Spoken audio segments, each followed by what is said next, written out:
aí galera, bem-vindos a mais um podcast. Vamos falar sobre a formação étnica do Brasil. O índio, nativo, habitante das Américas há milhares de anos. O branco, europeu, que pisou o solo brasileiro pela primeira vez no século XVI. E o negro, africano, que entrou aos milhões no século XVI ao XIX. Resultado do cruzamento desses grupos, mais da metade da população brasileira atual é composta por mestiços. O cruzamento de brancos e negros deu origem aos mulatos, o mais numeroso grupo de mestiços do Brasil. Índios e brancos deram origem aos caboclos, ou mamelucos, habitantes típicos do centro-oeste e do norte do Brasil. Mais raro, o cruzamento entre negros e índios deu origem aos cafusos. Além dos negros, índios e brancos portugueses, a população brasileira contou também com a influência de outros povos na sua formação. Durante o século XIX e início do século XX, outros brancos imigrantes vieram fundir-se aos grupos aqui já existentes, a exemplo dos italianos, dos espanhóis, alemães, além dos orientais, como os japoneses, chineses e muitos outros. Na época da chegada de Pedro Álvares Cabral no Brasil, havia aqui vários povos indígenas que se espalhavam por todo o território. Eles tinham chegado aqui há milhares de anos e em 1500 já formavam uma população de aproximadamente 3,5 milhões que estavam divididos em 3 grandes povos, de acordo com a sua língua e suas características, como os tupis, na região litorânea e algumas áreas do interior, os Jés ou os Tapuias, do Brasil Central, e os Nuaruaques, na bacia amazônica. Esses povos estavam subdivididos em tribos que falavam a mesma língua e possuíam os mesmos costumes. Cada tribo, chefiada pelo Muruabixaba, ou cacique, era formada por várias aldeias, ou tabas, compostas pelas cabanas ou ocas onde moravam os índios. Uma das principais características desses povos era a sua vida comunitária. Vivendo num espaço semelhante ao dos homens do período paleolítico, os índios brasileiros eram nômades e dedicavam-se à caça, à pesca e também praticavam, em alguns casos, a agricultura. Na terra, que era de uso comum da tribo, os índios produziam apenas o que era necessário para o seu consumo, praticando o que se chamava economia de subsistência. O resultado do plantio das roças era dividido entre todos, assim como o produto da caça e da pesca. Os indígenas faziam agricultura através da coivara. Se tacava fogo na mata e depois do fogo se faziam os cultivos, principalmente do feijão, do aipim e do milho. Para esses indígenas, apenas a noção de propriedade particular se referia a seus objetos pessoais, como arcos, flechas, facões, machados, enxadas. O demais era entendido como propriedade coletiva, uma propriedade do povo. O povo se entendia também como ser da natureza, a natureza como um ente protetor do povo e o povo como um ente protetor da natureza. O trabalho era dividido segundo o sexo e a idade. Os homens adultos dedicavam-se à derrubada da mata, à caça, à pesca, à construção das ocas e à proteção da tribo. Cabia também a eles a tarefa de conquistar novas terras férteis e de caça abundante. As mulheres cuidavam do plantio, do milho, da batata doce, da abóbora, mandioca, feijão e de diversos serviços na aldeia. As crianças, chamadas de curumins, e os velhos desempenhavam pequenas tarefas, de acordo com a sua capacidade física. Em muitas tribos o casamento era poligâmico, isto é, o homem casava-se com várias mulheres. Em outras era monogâmico, ou seja, o homem tinha uma única mulher. Mas também havia a poliandria, de forma mais rara, mas havia sim o casamento de uma mulher com vários homens. Os índios, eles eram politeístas, ou seja, adoravam vários deuses, e se destacava o Guaraci, que era considerado protetor do dia. Jaci era protetora da vida selvagem, o Caapora, protetor da caça no mato, entre outros.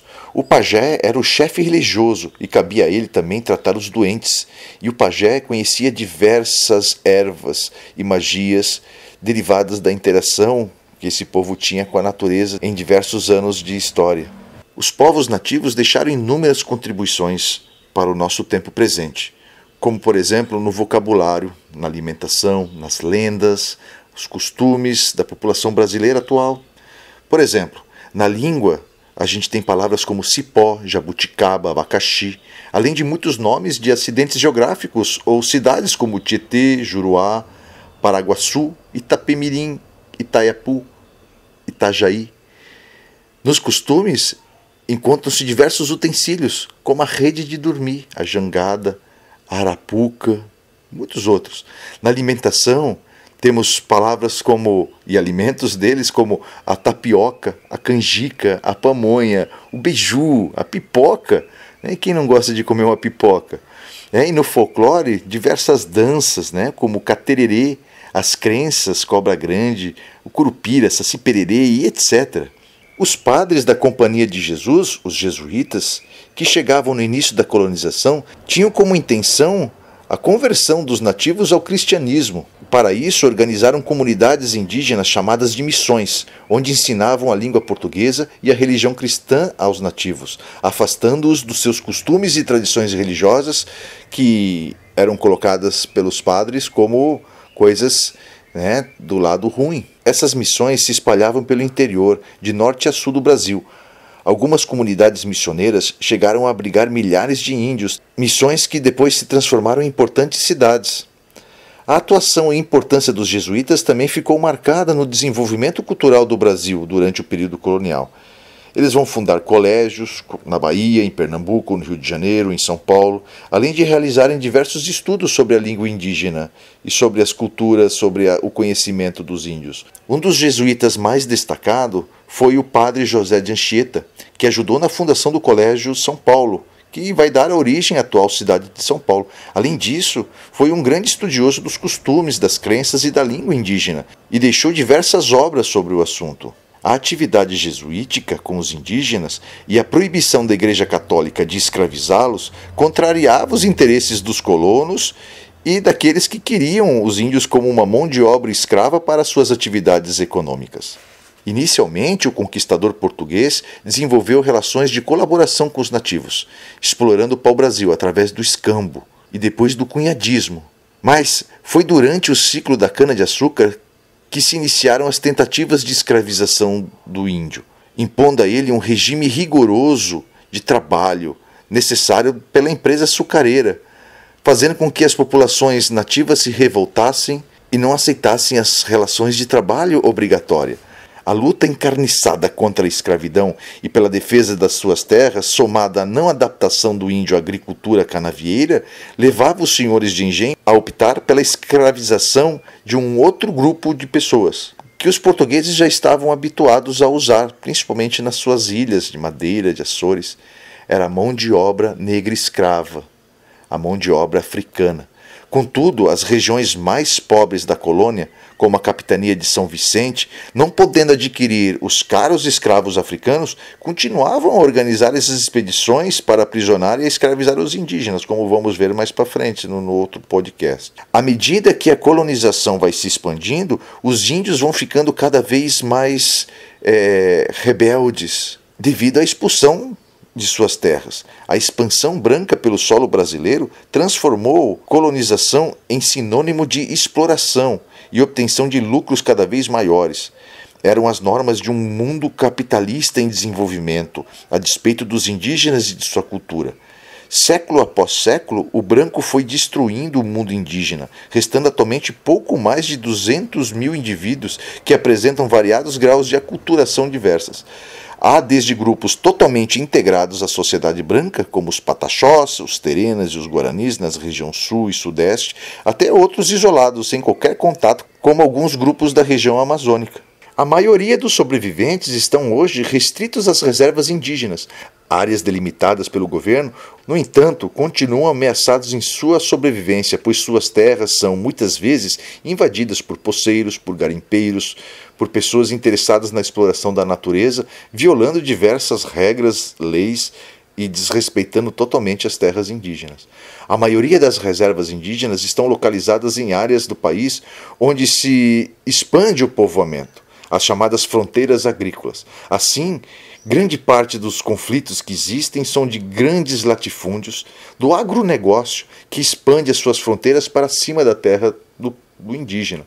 O próprio governo, na medida que constrói rodovias e hidrelétricas nas terras indígenas ou nas suas proximidades, tem estimulado o avanço dos brancos sobre as suas terras e cada vez mais a condição do povo indígena fica prejudicada.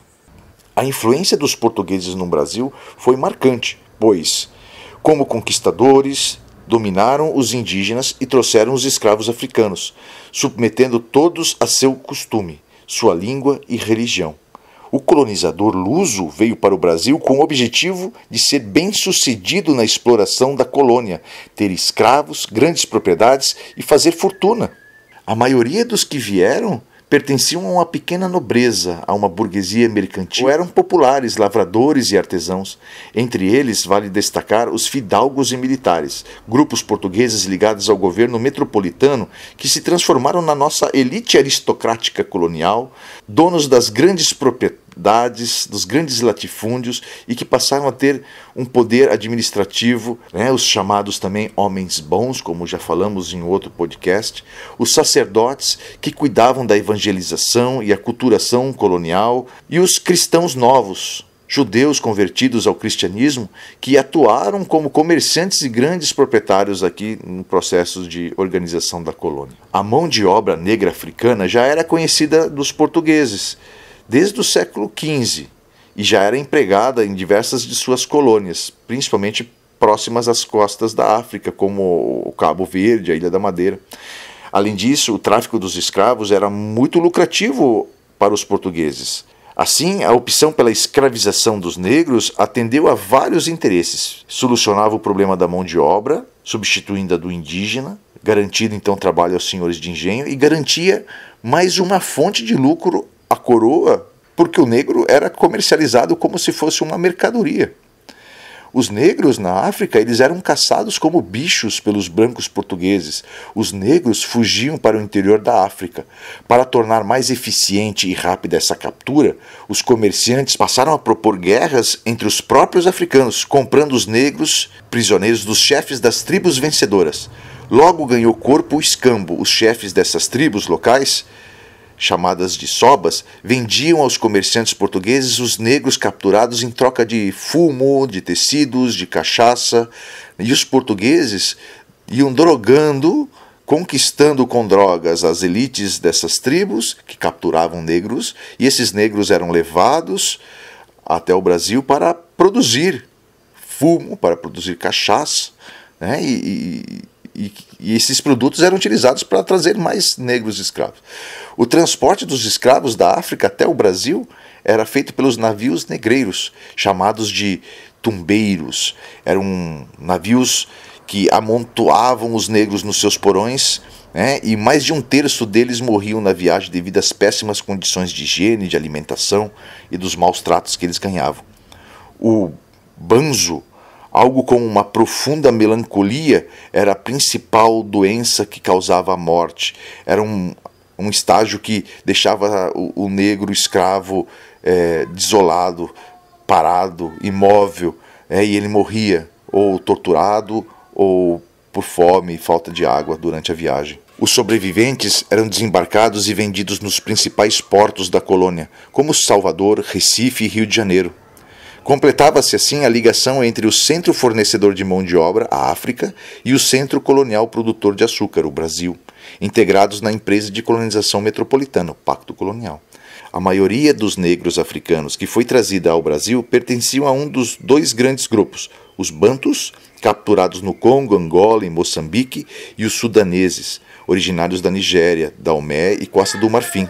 Os sudaneses eram desembarcados predominantemente na Bahia e os bantus em Pernambuco, Minas Gerais e Rio de Janeiro. Comprado como mercadoria pelos senhores de engenho, os negros africanos eram comumente separados de seus pais, filhos, esposas e irmãos, perdendo suas ligações familiares. Levados para os engenhos, os escravos trabalhavam sob rígido controle do feitor, que os castigava açoitando-os com o bacalhau, chicote de couro cru, ou prendendo-os no viramundo, um tipo de algema de ferro que prendia as mãos e os pés juntos. 2 dos aparelhos de tortura mais comuns usados. O escravo negro era tão explorado e maltratado que, em média, não trabalhava mais que 10 anos. Diante dessa situação, durante todo o período colonial, foram constantes os atos de rebeldia, desde tentativas de assassinato do feitor e do senhor até fugas e suicídios. Os negros que fugiam ou eram recapturados pelos capitães do mato, ou conseguiam organizar comunidades negras chamadas de quilombos. Existiam mais de 100 quilombos espalhados por toda a colônia, basicamente no Nordeste, a principal região de economia canavieira, onde se concentrava até o século XVIII o maior número de escravos. Mas não era só lá não. Aqui em Santa Catarina nós temos um quilombo. O quilombo aqui mais próximo de nossa região está sendo constituído. É o quilombo Morro do Boi. E depois no litoral, em Itapema, tem o Sertão do Valongo. São 2 quilombos bem próximos da gente, porque aqui na nossa região a plantação de cana-de-açúcar foi muito praticada pelo açoriano e ele utilizava a mão de obra escrava. O mais importante foco de resistência negra contra o escravismo foi o Quilombo de Palmares, que se formou na Serra da Barriga, em Alagoas, em meio a uma densa mata de palmeirais cortada por muitos rios. Nessa região de difícil acesso se desenvolveu uma comunidade autossuficiente que produzia milho, mandioca, banana, cana-de-açúcar e que, durante um certo período, chegou a comercializar seus excedentes com regiões vizinhas. Palmares, que começou a ser organizado no início do século XVII, chegou a abrigar mais de 20 mil negros fugidos das fazendas canavieiras, devido à desorganização dessas fazendas com as invasões holandesas.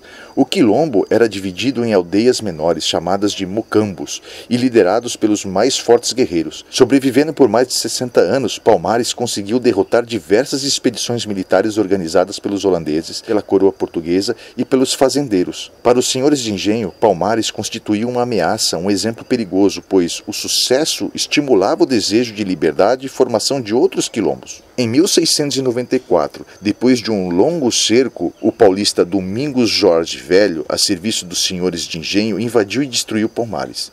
Muitos dos seus habitantes conseguiram fugir e se reorganizaram sob o comando de Zumbi, rei do Quilombo, continuando a luta contra os brancos.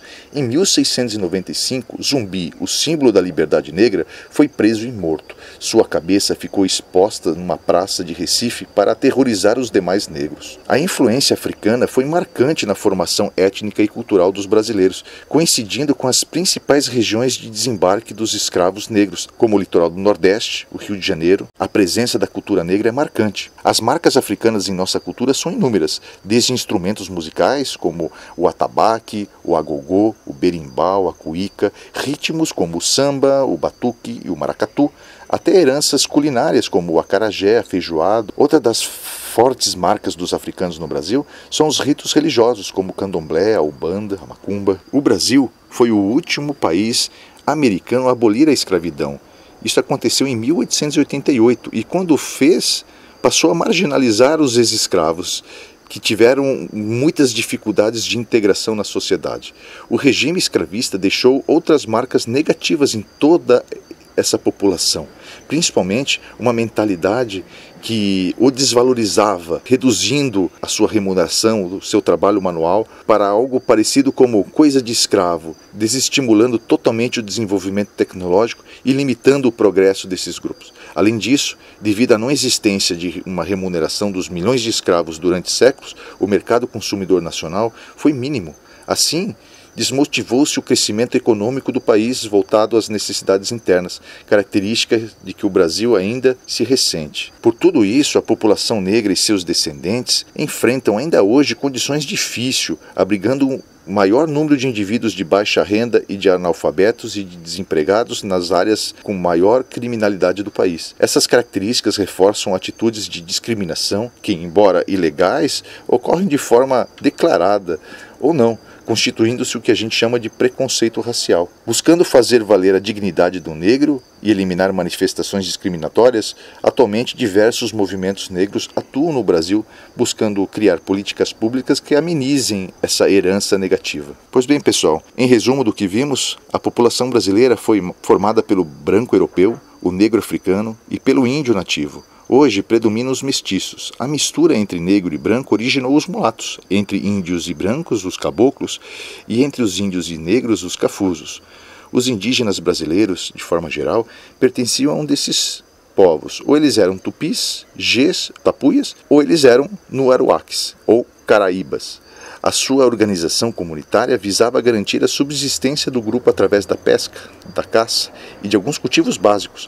As tarefas eram divididas respeitando-se o sexo e a idade dos indivíduos. Os jesuítas, catequizando os índios, agrupavam eles em missões. Por se oporem à escravidão dos indígenas, ocorreram diversos conflitos com os colonos, mas os jesuítas foram responsáveis pelo ensino e pela difusão da cultura na fase colonial, fundamentando diversos colégios, alguns dos quais transformando-se em grandes cidades como São Paulo. A população indígena foi quase completamente dizimada pelo branco colonizador. Esse processo acentuou-se a partir da economia canavieira e tem se desenvolvido continuamente até os dias atuais. Muitos de seus costumes, crenças e hábitos foram incorporados em nossa cultura brasileira. Foi o grupo dominante na formação da população brasileira, submetendo o índio e escravizando o africano. O objetivo do colonizador luso era o de enriquecer. A maioria deles que vieram para o Brasil pertenciam a uma pequena nobreza ou uma burguesia mercantil ou eram lavradores e artesãos. Capturados na África, o outro grupo que compõe a nossa população, os escravos negros, eles eram trazidos em navios negreiros, também chamados de tumbeiros. Os principais grupos de escravos que eram trazidos para cá compunham povos bantus e os sudaneses. Eles eram tratados como mercadorias, eram explorados e punidos impediosamente. A resistência negra à escravidão foi uma constante, tanto é que surgiu diversos grupos resistentes, formando cidades de ex-escravos, cidades de escravos fugidos, chamados de quilombos. Especialmente destaca-se o quilombo de Palmares. Palmares foi destruído pelo paulista Domingos Jorge Velho, atendendo aos interesses dos grandes senhores que temiam o exemplo de liberdade do quilombo. O negro africano teve uma forte participação, tanto na formação do homem brasileiro, como da nossa cultura nacional. É isso aí, pessoal. Finalizamos aqui mais um podcast. Até o próximo.